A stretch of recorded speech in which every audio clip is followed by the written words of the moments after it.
ایک بچہ آ گیا، یتیم بچہ، اس نے آ کے عرض کی حضور 3 گھر میں افراد ہیں، میں، میری بہن اور میری بیوہ ماں، والد حضور چلے گئے اور آج نا 3 دن ہو گئے روٹی کوئی نہیں کھائی۔ میں اس منظر کو بھی جانتا ہوں کہ جب یتیم گھر میں اکٹھے بیٹھے ہوتے ہیں اور پتہ ہوتا ہے ان کو کہ ہماری اماں کے پاس آج پیسے کوئی نہیں اور گھر میں روٹی بھی کوئی نہیں، تو پھر ان کو بھوک ہی نہیں لگتی۔ ہاں نہیں لگتی۔ اماں پوچھتی ہے پتر روٹی کھانی ہے؟ نہیں میں تو سویرے جو کھایا تھا وہ ہضم ہی نہیں ہوا، اماں جی شاہی کوئی نہیں۔ یہ پردے اس طرح کر کے بچائے جاتے ہیں، ایک دوسرے کو تسلیاں دینا، ایک دوسرے سے پیار کا بڑھ جانا، ایک دوسرے کے لیے جذبات اور طرح کے بن جانا، حکمت الہی کے تقاضے ہوتے۔ یا رسول اللہ صلی اللہ تعالیٰ علیہ وسلم، بیوہ ماں ہے، یتیم بہن ہے، 3 دن سے کھایا کچھ نہیں، قربان جائیں۔ وہ گھر جہاں سے کائنات کھاتی ہے ساری، حضور نے فرمایا بلال جا نہ جا کے ساری ازواج مطہرات سے پوچھ گھر میں کیا ہے۔ حضرت بلال کہتے ہیں میں سارے گھاری پوچھ آیا، ٹٹول آیا، ٹوٹل 21 کھجوریں نکلی۔ یہ 2 جہاں کے شاہ ہیں اور پاس کچھ رکھتے نہیں، 2 جہاں کی نعمتیں ہیں، ان کے خالی ہاتھ میں حضور کے سارے گھر کو میں ڈھونڈ 21 کھجوریں نکلی تو لا کے میں نے پیش کر دی، تو حضور نے ڈائریکٹ اس کو نہیں دی، نبی پاک نے اپنے ہاتھ پہ رکھ لی۔ اور کہتے ہیں پھر حضور نے نا اپنا منہ مبارک قریب کیا کھجوروں کی۔ صحابہ خود فرماتے ہیں کہ یہ جو حضور نے منہ مبارک قریب کیا نا تو نبی پاک برکت کی دعا کر رہے تھے، 21 کھجوروں پہ برکت کی دعا ہوئی۔ حضور نے اس بچے کو بلایا، تھپکی دی، فرمایا لے جا 7 تیری، 7 تیری بہن کی۔ انہیں معمولی نہ سمجھنا ہو تو حضرت بلال کہتے ہیں حضور 3 بھی دے دینا کبھی تو 30 سال ختم ہی نہیں ہوتی، 30 سال گزر جاتے ہیں، نکالتے رہو کھاتے رہو، ختم ہی نہیں ہوتی۔ حضور نے فرمایا 7 تیری، 7 تیری بہن کی، 7 تیری والدہ کی، اور 7 حضور نے اور بھی تلقین فرمائی، فرمایا ایک سویرے کھایا کرنا، ایک شام کو کھایا کرنا، یہ لے جا۔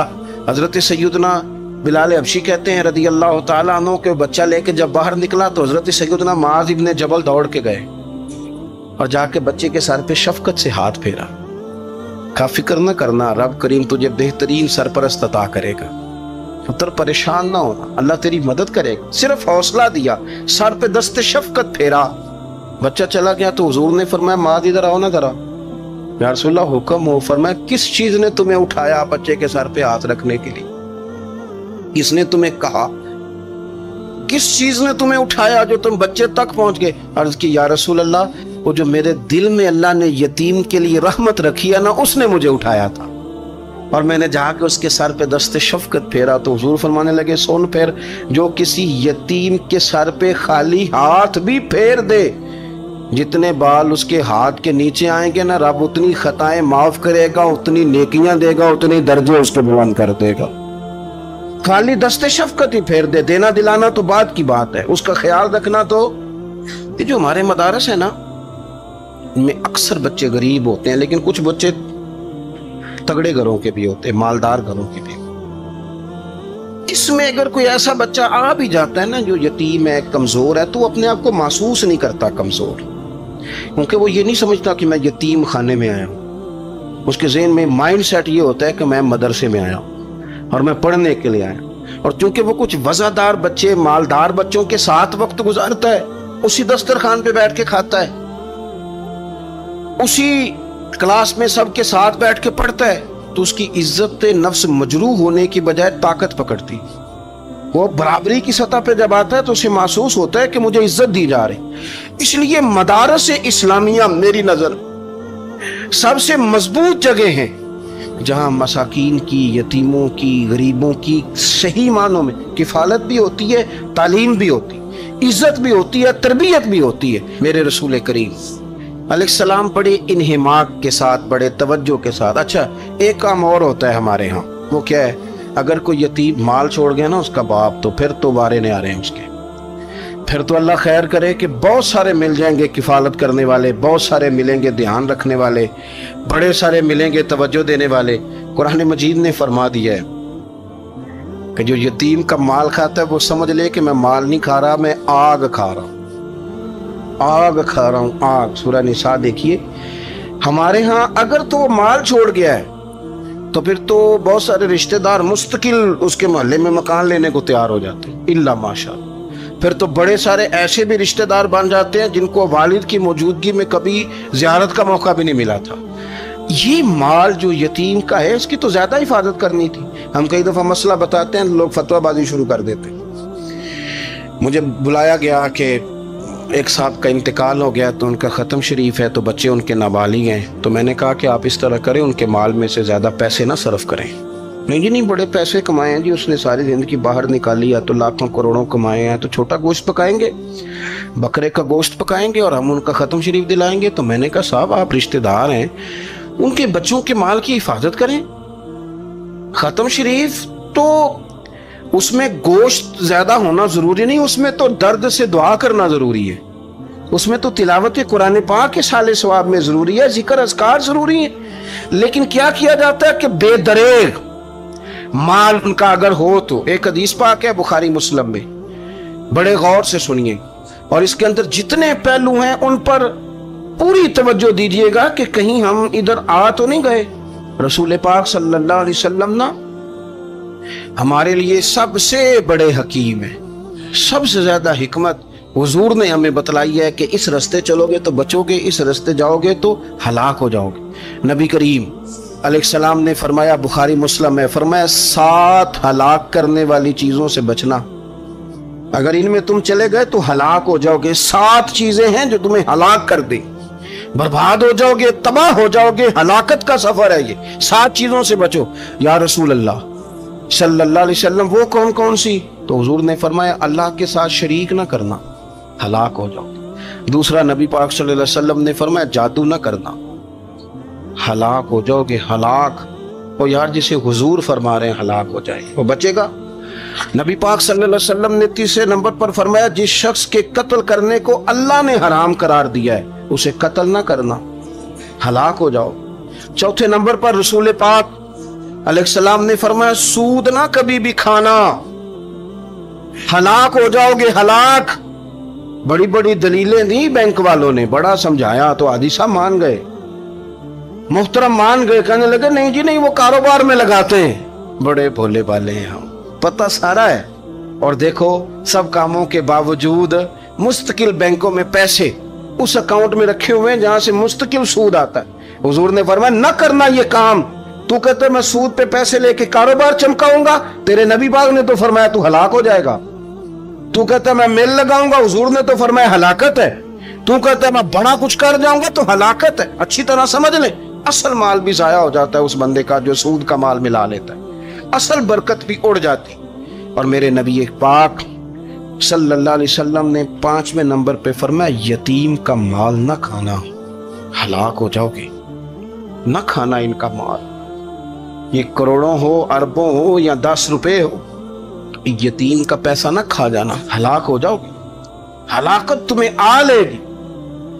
और फिर 6ठे नंबर पर नबी पाक अलैहिस्सलाम ने फरमाया, कुफर से जहाद हो रहा हो तो कभी पीठ फेर के भागना ना, हलाक हो जाओगे।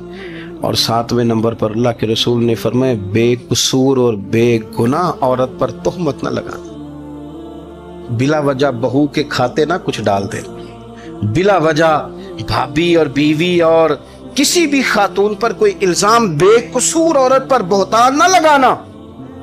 मार मार के एक शख्स ने बेहाल कर दिया बीबी को और बाद में पता चला कि जी मुझे शक है तवीज कराती है।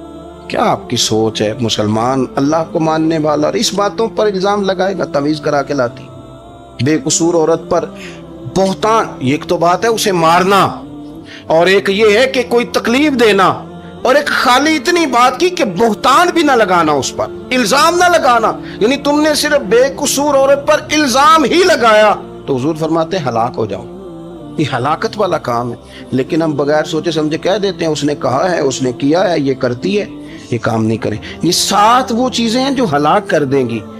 नबी पाक सल्लल्लाहु ताला अलैहि वसल्लम फरमाते हैं, मैं ना जन्नत का दरवाजा खोलूंगा तो एक औरत को ना मैं सबकत ले जाते हुए देखूंगा, यानी वो जल्दी से जन्नत में दाखिल हो रही। या बाज शारहीन कहते हैं कि हुजूर दाखिल होते ही सबसे पहले उसका चेहरा देखेंगे, हुजूर फरमाएंगे तू पहले ही आ गई, बीबी जन्नत में, हुजूर ने दरवाजा खोला तो जल्दी से नजर आई, तू पहले आ गई। सब ने लिखा है कि इस औरत की शान ये है कि सबसे पहले जन्नत में गई। मैंने हदीस पढ़ी तो मैंने नीचे हाशिए में लिखा, मैंने कहा मेरा ख्याल ये है कि इसकी ज्यादा शान ये है कि जन्नत में इसकी सबसे पहली मुलाकात मदीने वाले महबूब से हो गई। ये देखो कितनी बड़ी शान। हुजूर फरमाने लगे तू कैसे पहले ही आ गई, कौन है तू? वो कहने लगी हुजूर मैं बेवा हूं, मेरे बच्चे यतीम थे, मैंने उनकी खातर ना बैठी रही, मैंने निकाह नहीं किया, मैंने उन यतीमों की परवरिश की, बेवा बन के जिंदगी गुजार दी, उन यतीमों के लिए बैठी रही। इसको जायज है, ये कर सकती थी, लेकिन इसने सोचा कि मैं इनकी निगहबानी, यतीमों के लिए बैठी रही। आज शान ये है कि मदीने वाले के लिए जब दरवाजा खुला है तो इस बीबी को भी रब करीम ने फौरन ही जन्नत अता फरमा दी।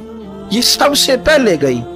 मैंने देखी हैं ऐसी औरतें 23 साल में बेवा हुई पर उम्र बच्चों के नाम कर दी। उसे पता था कि कल को जब ये बड़े होंगे तो ये अपने कमरे का दरवाजा बंद कर लेंगे, ये नहीं पूछेंगे कि अम्मा सोई है कि जाग रही है, इनका आना जाना अलग से हो जाएगा, इनके ताल्लुकात अपने हो जाएंगे। पर ये बैठी रही, ये बैठी रही। इसने बच्चों को वक्त दिया तो बच्चे तो क्या इसको सिला देते थे, रब ने ये सिला दिया है कि सबसे पहले इसे जन्नत में दाखिला अता फरमाया। अबू दाऊद शरीफ में मुस्नद इमाम अहमद बिन हंबल में हदीस है, नबी पाक सल्लल्लाहु अलैहि वसल्लम के चचा ज़ात थे हज़रत जाफ़र तैयार, मौला अली शेर खुदा के भाई थे, जंग मौता में शहीद हो गए। वहां से कोई खबर लेके नहीं आया, लेकिन रब खबरें देता है ना अपने हबीब। अल्लाह गैब के खजानों की कुंजियां देता है अपने महबूब को।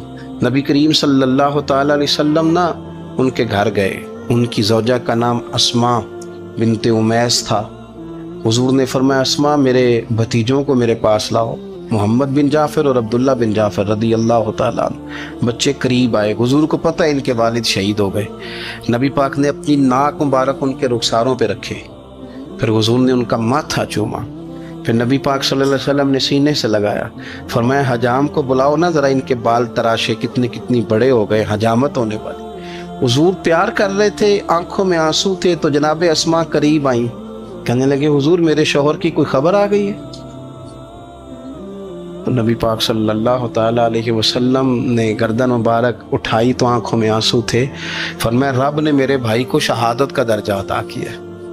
फरमाया कोई आहो बका ना करना मेरे भाई पर, अल्लाह ने उसे शहादत का दर्जा दिया है। हजरत जाफर तैयार के घर वालों के लिए हुजूर ने सहाबा को हुक्म दिया कि ये गम में हैं, इनके लिए खाने पका के लाओ। फिर नबी पाक उन बच्चों से प्यार करने लगे, फरमाने लगे ये जो है ना मोहम्मद बिन जाफ़र ये अपने दादा जनाब अबू तालब से मिलता जुलता है, और ये जो अब्दुल्ला बिन जाफ़र है ये तो सारा मेरे साथ मिलता जुलता है। नबी पाक सल्लल्लाहु अलैहि वसल्लम प्यार करते, बातें करते। हज़रत अस्मा रोने लगी। ये अबू दाऊद शरीफ में मुस्नद इमाम अहमद बिन हंबल में चमकते जुमले। अर्ज़ करने लगी हुजूर मेरे बच्चों का क्या बनेगा, कौन किफालत करेगा? कुर्बान जाएं रसूल पाक सल्लल्लाहु अलैहि वसल्लम के क्या जुमले, यतीमों के लिए हुजूर का नवाजने का क्या अंदाज है। फरमाया आसमा तू फिक्र न कर, अना वलीयुहुम फिद दुनिया वल आखिरा। फरमाया मैं दुनिया में भी इनका वारिस बनूंगा, कयामत के दिन भी इनका वारिस बनूंगा। कुरान मजीद फुरकान हमीद इरशाद फरमाता है कि वाज़रू ज़ाहिर अल इस्मी व बातिना, ज़ाहिरी गुनाह भी छोड़ दो और बातनी गुनाह भी छोड़ दो। साहिब तफसीर सावी इसकी तफसीर करते हुए फरमाते हैं कि ज़ाहिरी गुनाह तो इंसान के ये है ना, जैसे माज़अल्लाह किसी ने कत्ल कर दिया, डाका डाल दिया, बददियानती कर ली, ख़यानत कर ली। और बातनी गुनाह ये है कि उसने हसद किया, तकब्बुर किया, बुग़्ज़ रखा, बदगुमानी की, बुरा सोचा, अपने दिल के अंदर उसने कीना परवरी की।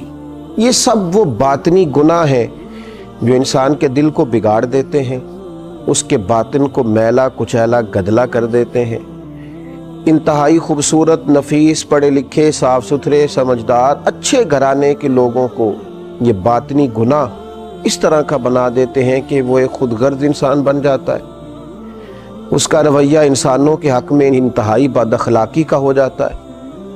یہ جو باطنی گناہ ہیں، یہ جو باطن کے میل کچیل ہیں، حضرت سیدنا امام غزالی رحمۃ اللہ علیہ فرمایا کرتے تھے ظاہری اعمال کا باطنی اوصاف کے ساتھ خاص تعلق ہے۔ فرماتے ہیں اگر باطن خراب ہو جائے تو ظاہری اعمال بھی خراب ہو جاتے ہیں، اور اگر باطن اجلا ہو، خوبصورت ہو، صاف ستھرا ہو، عاجزی والا ہو، انکساری والا ہو، خیر خواہی والا ہو، اللہ کے بندوں کی محبت والا ہو، اچھی سوچ والا ہو، اس کے اندر یہ ساری خوبصورتیاں موجود ہوں تو پھر انسان کا باطن بھی سنور جاتا ہے۔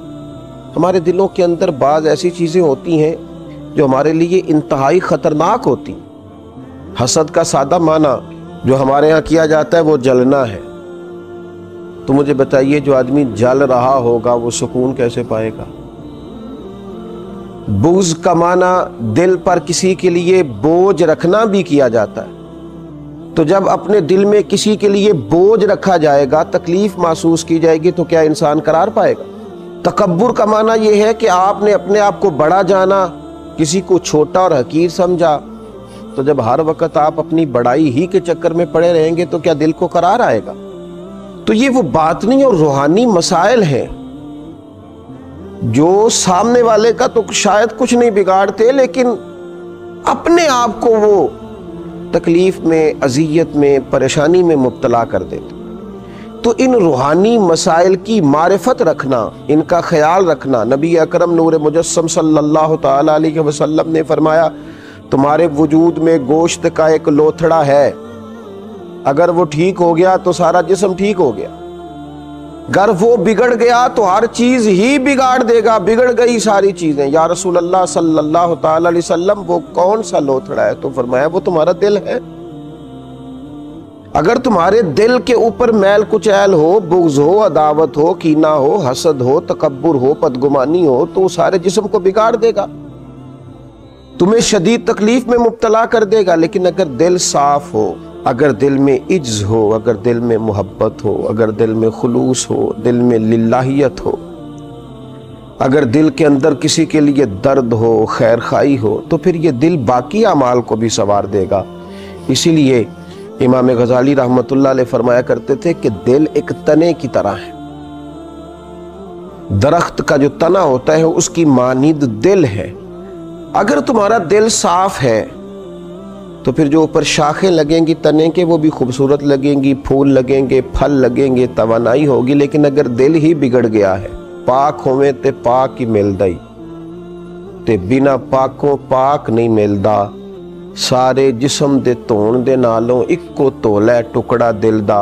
اور اقبال کہنے لگے دل بیدار پیدا کر، کہ دل خوابیدہ ہے جب تک، نہ تیری ضرب ہے کاری نہ میری ضرب ہے۔ دل اگر صاف ہو، یہ جو باطنی ہمارے مسائل ہیں، یہ جو روحانی مسائل ہیں، جب تک ان کا ادراک نہیں ہوتا، اعلیٰ حضرت فاضل بریلوی رحمۃ اللہ علیہ فتاوی رضویہ شریف میں ارشاد فرماتے ہیں کہ جو مسائل ہیں نا علم قلب کے، دل کے جو مسائل ہیں، فرماتے ہیں یہ بھی فرض ہے ان کا سیکھنا بھی۔ کون سے مسائل؟ فرماتے ہیں جیسے تواضع سیکھنا، جیسے توکل سیکھنا، جیسے اخلاص سیکھنا، اس طرح باقی مسائل سیکھنا فرض ہے، یہ بھی سیکھنا فرض ہے۔ اور فرماتے ہیں جس طرح بہت سے حرام چیزوں کی معلومات ہونی چاہیے کہ یہ ٹھیک نہیں، یہ منع ہے، یہ درست نہیں ہے، اس سے اللہ رسول ناراض ہو جائیں گے، اسی طرح جو محرمات باطنیہ ہیں، یعنی تکبر ہے، ریا ہے، عجب ہے، حسد ہے، ان کی معلومات ہونا بھی ہر مسلمان کے لیے فرض ہے۔ اور پھر آگے چل کے آپ ارشاد فرماتے ہیں عظیم روحانی پیشوا سلسلہ قادریہ کے عظیم روحانی بزرگ اعلیٰ حضرت فاضل بریلوی رحمۃ اللہ علیہ ارشاد فرماتے ہیں جس طرح پنجگانہ نمازوں کی فرضیت جاننا ضروری ہے، اسی طرح حصول اخلاص کا علم ہونا بھی ضروری ہے، اس لیے کہ ہر عمل کی صحت، ہر عمل کا ٹھیک ہونا، اللہ کی بارگاہ میں قبول ہونا اخلاص ہی کی بنیاد پر ہے۔ اگر اخلاص کی معلومات ہی نہ ہوں گی تو یہ وہ روحانی مسئلہ ہے، یہ وہ روحانی مسئلہ ہے جو تمام اعمال کو ضائع کر دے، اکارت ہو جائے گی کی ہوئی ہر ایک نیکی۔ پھر آپ ارشاد فرماتے ہیں جس طرح حلال و حرام کا علم ہونا ضروری ہے، اسی طرح ریاکاری کا پتہ ہونا بھی ضروری ہے۔ فرماتے ہیں بڑے بڑے عابد ہیں، بڑی بڑی بہترین عبادت ہے، پر اپنے دکھاوے کی وجہ سے، ریاکاری کی وجہ سے اس عبادت کو ضائع کر لیتے ہیں۔ اعلیٰ حضرت فاضل بریلوی رحمۃ اللہ علیہ فرماتے ہیں جس طرح ظاہری اعمال، ان کے فرائض، سنن، واجبات کا جاننا